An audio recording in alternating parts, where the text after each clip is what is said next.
Bueno, mira, yo quise dedicarle un tiempo en mi blog a la Avenida Bolívar por muchas razones, ¿no? Porque tú habías mencionado aquí, off the record, que es una de las intervenciones más importantes que se han hecho en Caracas y en efecto es una de las más importantes, que nace por supuesto de un deseo de abrirle, por decirlo de alguna forma como general, abrirle una perspectiva monumental a la ciudad de Caracas, de un modo que quizás fue un poco esquemático en tiempos de cuando Rotival en el año, si mal no recuerdo, fue el 37 o 36, no recuerdo con precisión,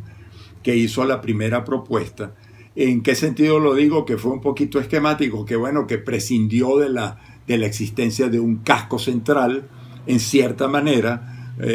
y pretendió abrir una perspectiva monumental a costa de una serie de otros problemas que se creaban en la ciudad, como la división norte-sur, como la creación de una especie de muralla, que era la Avenida Bolívar, etc. Pero en todo caso, bueno, surge la idea un poco en la línea del pensamiento moderno, más bien más digamos, ortodoxo, de modificar y de cambiar la idea de construirla. Y entonces aparece el silencio primero, como una inserción que tenía un contenido más bien social, etcétera, pero que ya arranca lo que va a ser después la Avenida Bolívar y continúa después con los edificios sur, el edificio norte, la torre sur, torre norte, hasta que termina la dictadura de Pérez Jiménez, con eso comenzado. Entonces, ¿qué ocurre después? Que se empiezan entonces a meter en la idea de la Avenida Bolívar una serie de otros criterios que paralizan, y eso ha sido muy venezolano, que ha habido como parálisis inducidas por las discusiones. Y las discusiones no son,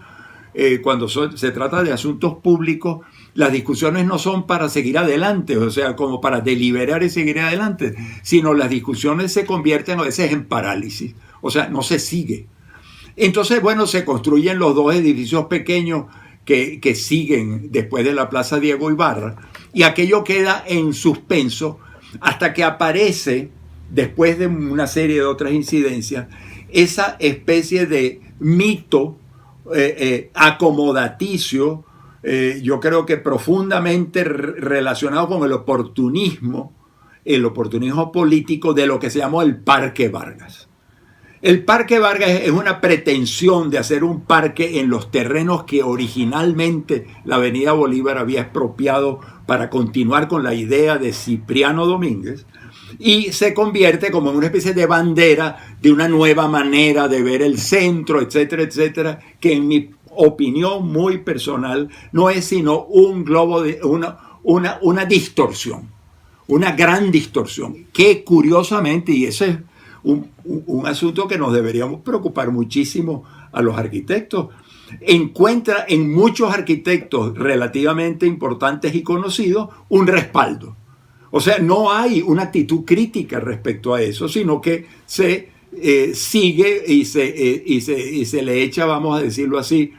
leña al fuego con la idea del Parque Vargas, que yo creo que es una idea completamente equivocada, porque lo que parece lógico era seguir el criterio de Cipriano Domínguez de crear una especie de muro urbano con edificios norte y sur, y ver si se podía entonces trabajar con las regulaciones en las zonas adyacentes. Pero debo advertir que eso ya estaba sumamente golpeado cuando apareció el Parque Central.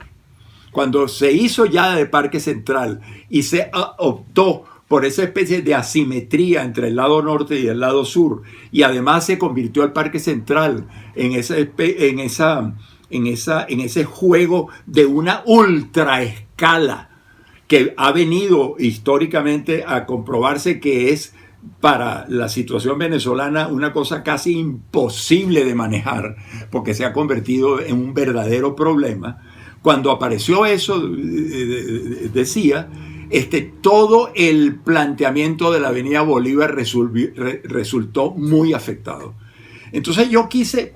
meterme un poco en eso porque el chavismo, vía esos personajes del mundo de la arquitectura, algunos de los cuales fueron personas cercanas mías, se convirtieron en una especie de alienados que hicieron lo que les dio la gana. Bueno, esas personas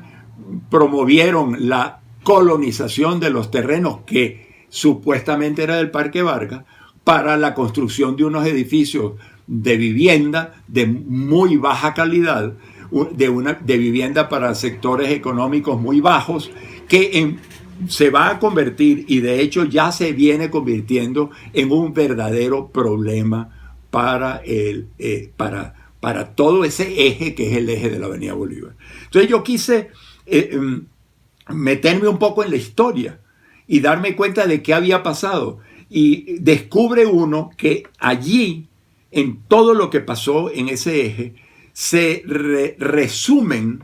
los grandes problemas de la sociedad venezolana.